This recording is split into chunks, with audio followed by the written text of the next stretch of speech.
Modi, for joining us here today, and for all that you are doing to build India as a thriving economy, a beacon of democracy, and a symbol of hope to the world.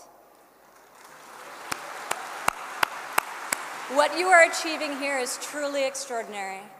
From your childhood selling tea to your election as India's Prime Minister, you've proven that transformational change is possible.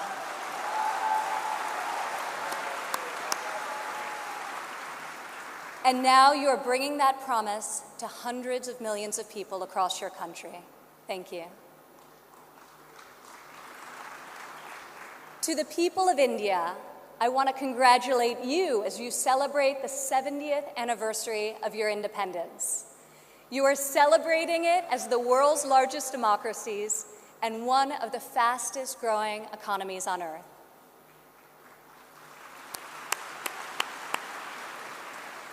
Through your own enterprise, entrepreneurship, and hard work, the people of India have lifted more than 130 million citizens out of poverty, a remarkable improvement and one I know will only continue to grow under the leadership of Prime Minister Modi.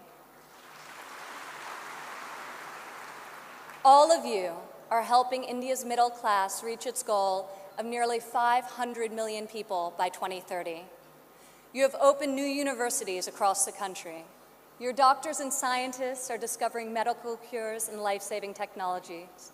Your engineers and your architects have built modern wonders that grace your skies. And Indian spacecraft have traveled to the moon and to Mars. The people of India inspire us all.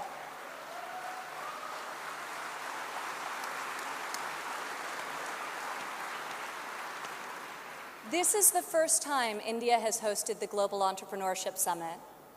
It is a symbol of the strength and friendship between our two people and the growing economic and security partnership between our two nations. As President Trump said earlier this year, India has a true friend in the White House.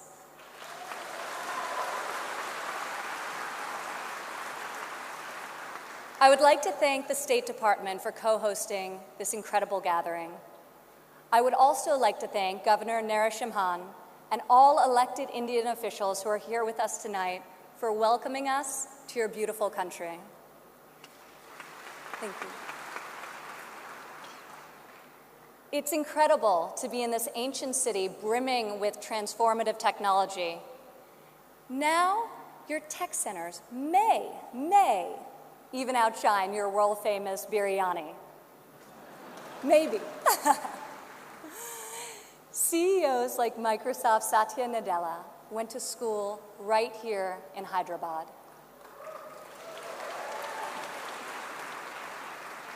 Just a few kilometers away, T-Hub's brand new facility is set to open next year and will become the largest incubator in Asia. In this city of pearls, the greatest treasure is you, the dreamers, the innovators, entrepreneurs, and leaders who never give up, never abandon your aspirations, and always strive for a better tomorrow. Today, we come together to celebrate what is happening here in India, what is happening in the United States and all over the world. Entrepreneurs are revolutionizing our economies and improving our societies. You are rewriting the rules. You have the inspiration and drive to serve our communities through the projects you start and the businesses you build. You have the grit, the perseverance, and the will to succeed. Each of you started with an idea. You've worked long days and nights to code the next robot, create the next app, find the next cure, and discover the next breakthrough to improve the lives of millions of people. Some may have tried to convince you that the risks are too great, the rewards too small. But you are here today because you are not afraid to fail. You want to own your future. So I want to congratulate you on all that you have already accomplished.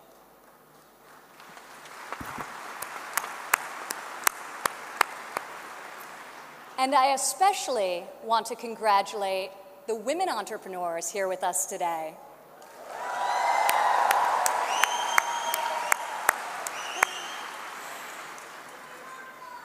Thank you. This year's summit is focused on a theme that is key to our future: women first, prosperity for all. I'm proud to say that for the first time ever, women make up the majority of the 1,500 entrepreneurs selected to attend this summit. I see all of you out there. Only when women are empowered to thrive will our families, our economies, and our societies reach their fullest potential. As a former entrepreneur, employer, and executive in a male-dominated industry, I've seen firsthand that all too often, women must do more than their male counterparts to prove themselves at work, while also disproportionately caring for their families at home. After my father's election, I saw an opportunity to leave my businesses for the privilege of serving our country and empowering all Americans to succeed. Our administration is advancing policies that enable women to pursue their careers and care for their families, policies that improve workforce development and skills training, and policies that lift government barriers and fuel entrepreneurship so that Americans can turn their dreams into their incredible legacies. In the last decade, women have made remarkable strides in starting new businesses. Globally, between 2014 and 2016, entrepreneurship activity amongst women has increased by 10%. In the United States, within the last decade, the number of women-owned firms has grown by 45%. Even more promising, minority women have started nearly 8 in 10 new woman-owned businesses.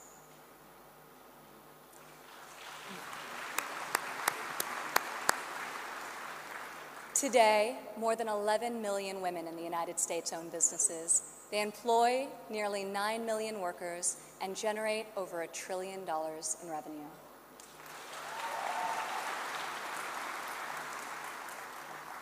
Many women become entrepreneurs and job creators out of necessity. Some weren't given the flexibility they needed at work to care for their families. Others lacked professional sponsors or weren't given a fair shot at a promotion. Instead, women, like the many here today, are charting their own courses and achieving incredible feats. Fueling the growth of women-led businesses isn't simply good for society, it's good for our economy. One study estimates that closing the gender entrepreneurship gap worldwide could grow our global GDP by as much as 2%. The women in this room can lead the way in closing that gap and ushering in a new era of greater prosperity.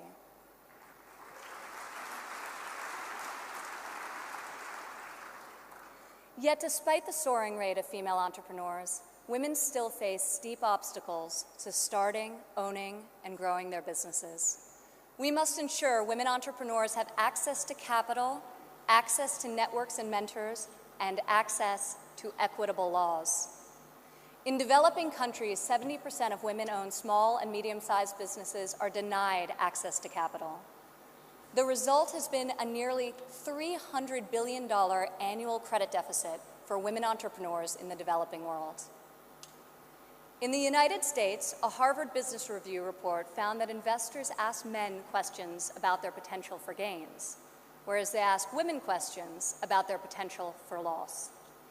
This could in part explain why women entrepreneurs received less than 3% of venture capital funding in 2016.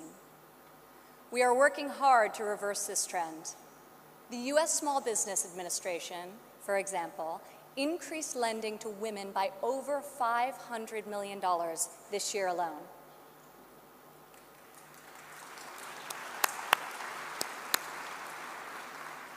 When it comes to networks and mentorship, roughly half of women in the United States say they have difficulty finding a mentor.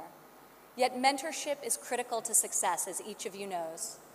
Entrepreneurs need professional guidance to help them start and grow their business.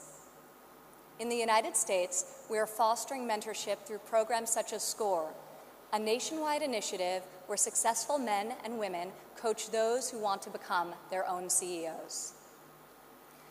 And when it comes to equitable laws, while many developed and developing countries have made tremendous strides, there is still much work to be done.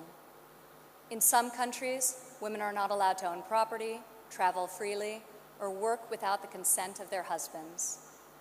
In even more countries, the cultural and family pressure is so great that women do not feel the freedom to work outside of the home. Our administration is striving to promote greater opportunity for women around the world, both through our domestic reforms and our international initiatives. This summer at the G20 conference, the United States was a founding member of a bold new initiative with the World Bank, the Women Entrepreneur Finance Initiative, also known as WEFI.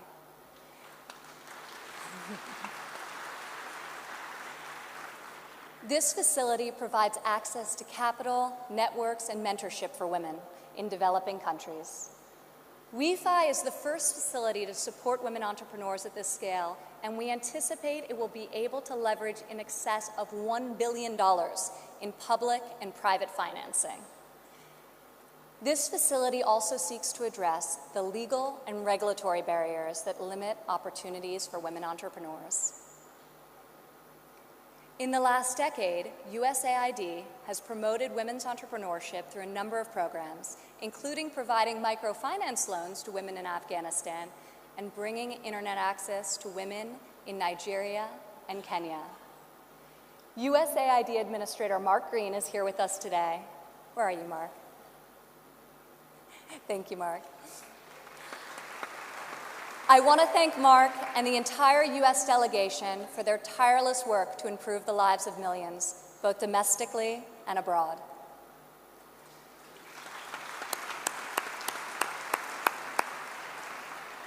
Further, as each and every one of you can attest, this summit is yet another powerful example of a U.S. initiative that connects entrepreneurs around the world with investors who believe in your mission and will champion your success.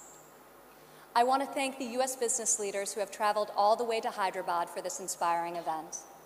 I also want to congratulate the more than 350 American entrepreneurs who were selected to be with us here today to represent America's brightest talent.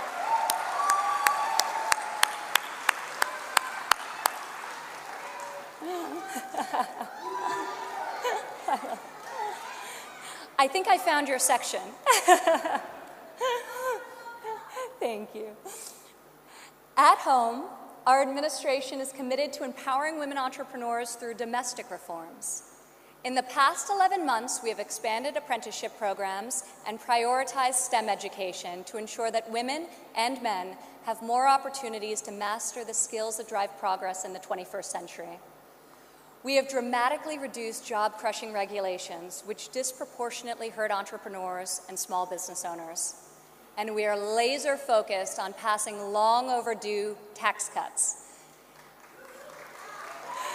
This will provide much-needed relief to working families and to businesses of all sizes. Also this year, for the first time ever, the President's budget included a proposal to establish a nationwide program for paid family leave. We are committed to supporting women and men who work both inside and outside of the home.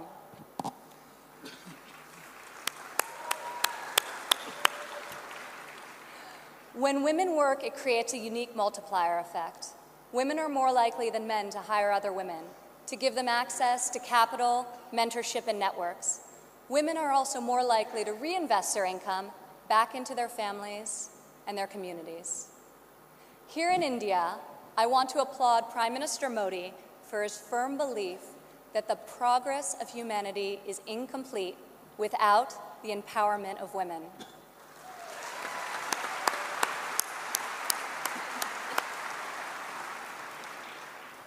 Just consider, if India closes the labor force gender gap by half, your economy could grow by over $150 billion in the next 3 years. As we kick off this 3-day summit, I encourage everyone here to come together, learn from each other, and find new ways to lift barriers in our society so that women are free to innovate, empowered to succeed, and able to leave our children a brighter future. As we strive for change, we must never forget that the best hope for our future is far greater than any single government policy. The source of our success is found in the spirit, the drive, and the talent of our people. Here with us today from San Francisco is Dara Dotz. Dara spent over a decade working in underserved communities around the world. She witnessed firsthand that many times people need very simple items: a bucket for carrying water, a splint to treat an injury, a part to fix a generator. Dara co-founded Field Ready to provide life-saving supplies through 3D printing. Today, Dara's company responds to disasters all over the world and delivers humanitarian aid with cutting-edge technology. Through her innovative solutions, Dara is saving lives and bringing hope to thousands of communities. Thank you, Dara. Please stand up, Dara.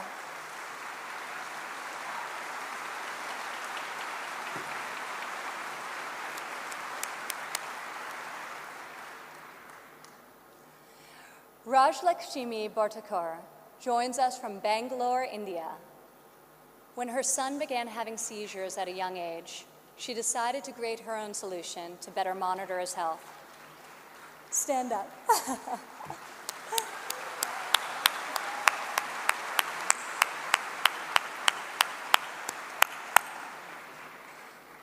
She invented a smart glove that predicts, manages, and detects different diseases and disorders using artificial intelligence. Now her company, Terra Blue, aims to make specialty healthcare accessible in even the most remote places in India. Rajlakshmi, your courage and determination is truly remarkable. Congratulations. Thank you.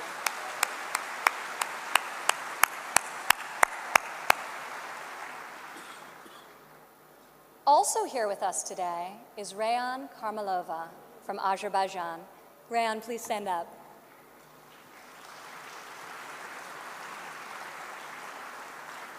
You all won't believe this, but Rayan is just 15 years old. But that has not stopped her from founding a company that harvests energy from rainwater. Rayan has a powerful motto: light up one house at a time.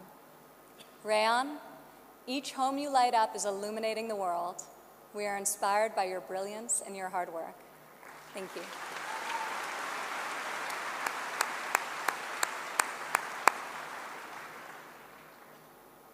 These women represent the vision, the ambition, the grit of every entrepreneur here today. You are saving lives, creating jobs, and bringing hope to our communities. You are transforming our societies one business and one customer at a time.